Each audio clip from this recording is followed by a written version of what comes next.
ದಿನ ಬೆಳಗಾದ್ರೆ ಲೋಕ ಅಖಾಡದಲ್ಲಿ ಕಾಂಗ್ರೆಸ್ಗೆ ಮೈತ್ರಿಯೇ ಟಾರ್ಗೆಟ್. ಕಮಲ ದಳ ತಾಳಮೇಳ ತಪ್ಪಿದೆ, ಮೈತ್ರಿಯಲ್ಲಿ ಶ್ರುತಿ ಸೇರ್ತಾ ಇಲ್ಲ ಅಂತ ಟೀಕಿಸ್ತಾರೆ ಕೈನ ಘಟಾನುಘಟಿ ನಾಯಕರು. ಆದ್ರೆ ಇದು ಹೊರಗಡೆ ಮಾತ್ರನಾ? ಬಿಜೆಪಿ ಜೆಡಿಎಸ್ ಮೈತ್ರಿಯಿಂದ ಕಾಂಗ್ರೆಸ್ಗೆ ಒಳಗೊಳಗಿ ಆತಂಕ ಇದೆಯಾ, ಒಳಗೊಳಗಿ ಶೇಕ್ ಆಗ್ತಿದ್ಯಾ? ಇದನ್ನ ನಾವು ಹೇಳ್ತಾ ಇಲ್ಲ, ಮೈಸೂರು ಲೋಕ ಕಣದಿಂದ ಕೇಳಿ ಬರ್ತಾ ಇರುವಂತಹ ಮಾತಿದು. ಹೀಗಾಗಿನೇ ಜೆಡಿಎಸ್ ತೆಕ್ಕೆಯಲ್ಲಿರುವಂತಹ ಒಕ್ಕಲಿಗ ಮತವನ್ನ ಸೆಳೆಯೋಕೆ ಕೈ ನಾಯಕರು ಒಕ್ಕಲಿಗ ಟ್ರಂಪ್ ಕಾರ್ಡ್ ನ ಬಳಸ್ತಿದ್ದಾರಂತೆ. ಇದಕ್ಕೆ ಖುದ್ದು ಸಿಎಂ ಸಿದ್ದರಾಮಯ್ಯ ಅವರೇ 3+ ವ್ಯೂಹವನ್ನ ಹೆಣೆದಿದ್ದಾರೆ.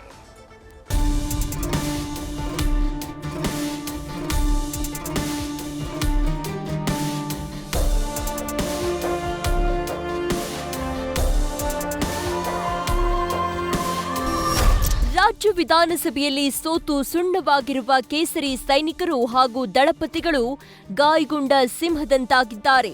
ಬೇಟೆಯಾಡ್ತಾ ಗೆಲುವೆಂಬ ಮಾಂಸದ ತುಂಡಿಗಾಗಿ ಬಾಯಿ ತೆರೆದು ಹಾತೊರೆಯುತ್ತಿದ್ದಾರೆ. ಲೋಕ ಸಮರದಲ್ಲಿ ಹಸ್ತವನ್ನ ನುಂಗಲು ರಾಜಕೀಯದ ಎಲ್ಲಾ ಪಟ್ಟುಗಳನ್ನ ಪ್ರದರ್ಶಿಸುತ್ತಿದ್ದಾರೆ.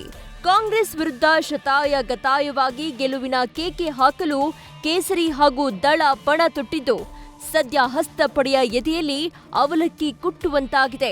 ಹೀಗಾಗಿ ಅಸ್ತ್ರವೊಂದರ ಬಳಕೆಗೆ ಮುಂದಾಗಿದೆ. ಕಮಲ ದಳ ಮೈತ್ರಿಗೆ ಶೇಕ್, ಕೈ ನಾಯಕರಿಂದ ಒಕ್ಕಲಿಗ ಟ್ರಂಪ್ ಕಾರ್ಡ್.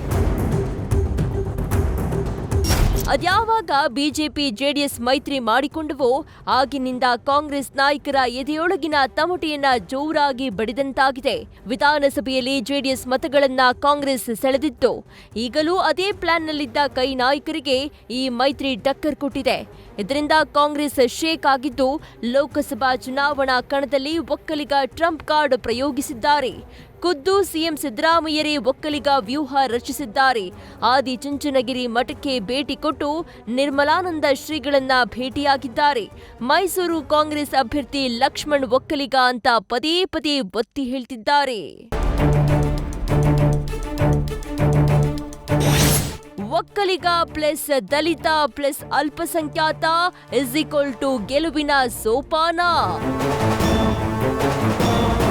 ಇನ್ನು ಈಗಾಗಲೇ ಕಾಂಗ್ರೆಸ್ ತೆಕ್ಕೆಯಲ್ಲಿ ದಲಿತರು ಹಾಗೂ ಅಲ್ಪಸಂಖ್ಯಾತರ ಮತ ಬ್ಯಾಂಕ್ ಭದ್ರವಾಗಿದೆ. ಈಗ ಒಕ್ಕಲಿಗರನ್ನ ಸೆಳೆದ್ರೆ ಮೈಸೂರು ಚಿಕ್ಕಮಗಳೂರು ನಮ್ಮದೇ ಅನ್ನೋ ಲೆಕ್ಕಾಚಾರದಲ್ಲಿ ಸಿಎಂ ಇದ್ದಾರೆ. ಇದರ ಜೊತೆಗೆ ಬೆಂಗಳೂರು ಮತ್ತು ಹಳೆ ಮೈಸೂರು ಭಾಗದಲ್ಲಿ ಕಾಂಗ್ರೆಸ್ ಒಕ್ಕಲಿಗ ವೋಟ್ ಬ್ಯಾಂಕ್ ಭದ್ರಪಡಿಸಿಕೊಳ್ಳುವ ಪ್ಲಾನ್ ಕೂಡ ಇದರ ಹಿಂದಿದೆ.